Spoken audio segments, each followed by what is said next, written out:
Minasan, welcome back to Jarvis in Japan, a podcast where me, Jarvis, a data scientist nomad in Japan, while traveling Japan, learning a lot, and then, teaching that to you guys. And lately I've been getting back into tea ceremony. I've been learning a lot about the history and the ways of Japanese tea, the more the philosophy side. And there's one guy, what was the theme of our last episode, Sennorikyu, who's basically the god of Japanese tea ceremony. He is the guy who basically could decide what is beautiful and what is not, and people would go with that.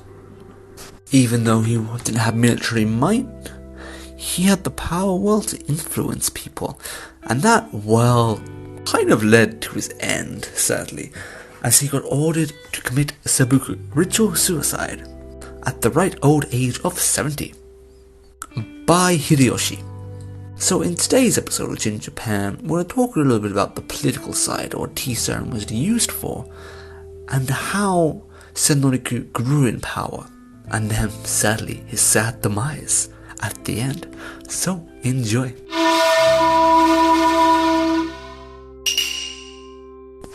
So in the previous episode on Sennorikyu, I went a bit of his background. He originally was a merchant, and he met the warlord Old Nobunaga. So if you don't know who Old Nobunaga is, he was basically Mr. Violence and Innovation, who in a period of war, total war in Japan in the 16th century, he was the kind of the warlord who pushed them all together, murdered a load of people, but brought everyone together and kind of set up this way for peace. But sadly, he died. But before he died, he really liked tea. Really liked tea. Why? Because it was a way to get people sitting down and talking. Be obedient. Why was this needed in the time of civil war? Because it makes a sort of class, a status quo, and people want to be in that. They want to be in the club. They want to be in Old Nobunaga's tea club. And who was the guy who made the tea in Old Nobunaga's tea club? That was Sennorikyu. So Sennorikyu, before met Nobunaga, was a well-renowned merchant, and Nobunaga likes culture and he likes trade. And him and Sennorikyu, they kind of clicked on this trade part, and they started branding tea ceremony. So old Sennorikyu, being basically Old Nobunaga's tea guy, put his name up, and then Sennorikyu's merchandise could sell higher and higher, and then Old Nobunaga makes money off that because he supplies that to Sennorikyu, and so forth. They get a circle and they both profit. It's all about branding, right? And this lets Sennorikyu be well respected and well renowned in Japan. And when Old Nobunaga died in Honnoji no Hen, when he got burnt down in a temple in Kyoto, the person who took over, Hideyoshi, he was part of Nobunaga's tea club. And Hideyoshi wasn't born as a samurai lord. He was actually born as a peasant, and he rose up for the ranks. Literally, he was Old Nobunaga's shoe cleaner. And he rose all the way up to be a samurai warrior, a general, through his service, and just, I would say, secretive murder intent. Yes, he wasn't a very nice guy, Hideyoshi. He kind of murdered a lot of people, bit secretly assassinations, but through that he was very, very useful to Old Nobunaga. And Old Nobunaga led him in his tea club. Oh, he was happy with this. Imagine that. Your big boss invites you to his tea club, and you've been working all your life really hard for this guy, and he finally accepts you, and you don't even like the tea, but you're in. You're so supposedly the story goes that when Old Nobunaga said you could finally come in the tea club of Sennorikyu, Hideyoshi supposedly was cried. He was just so happy. And that spurred up, tea ceremony enjoyment in Hideyoshi. So when Old Nobunaga died and Hideyoshi took over Japan, Sennorikyu became his tea person.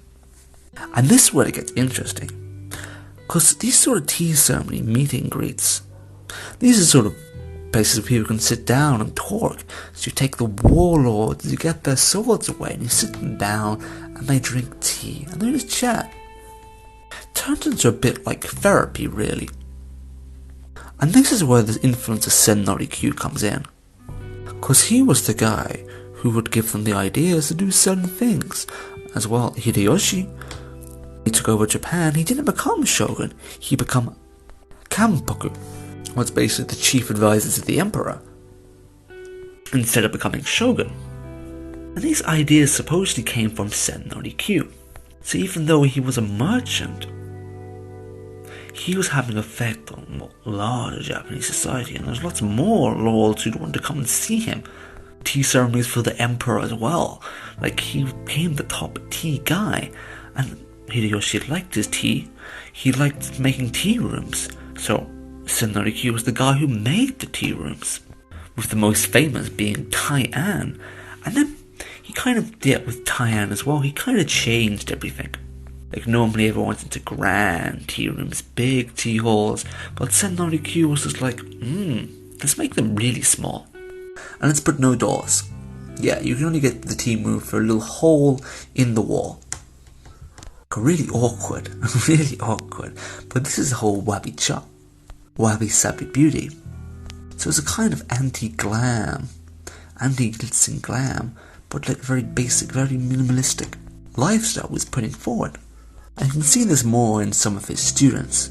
One of his disciples, Hichikan, was basically a bum who would live in a very beat up village and occasionally pop out with a big red umbrella.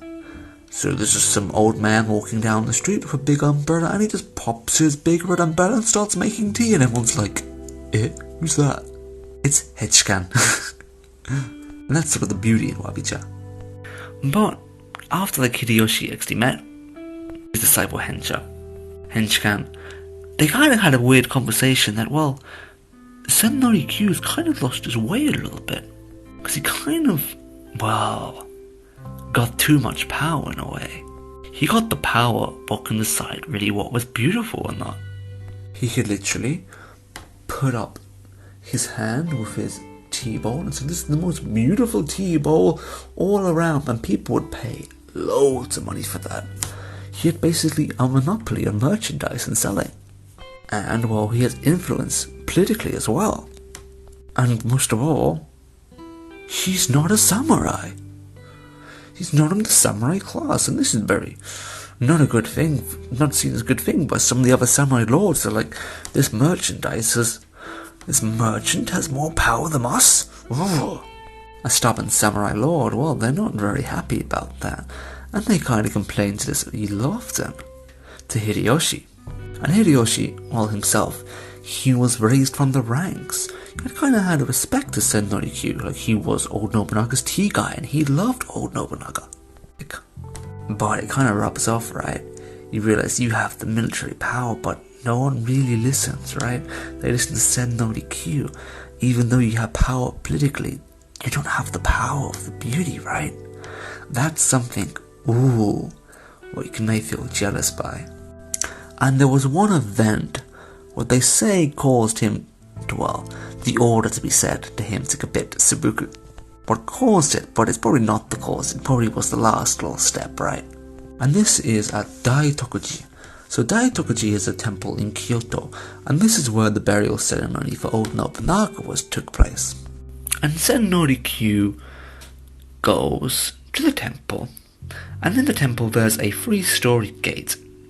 And this the gates say, with Hideyoshi want to go to pray to old Nobunaga, he would go there and he'd go under the gate. So Sennorikyu, for some reason, inside the top of this gate, he puts his own statue there, his wooden statue of himself.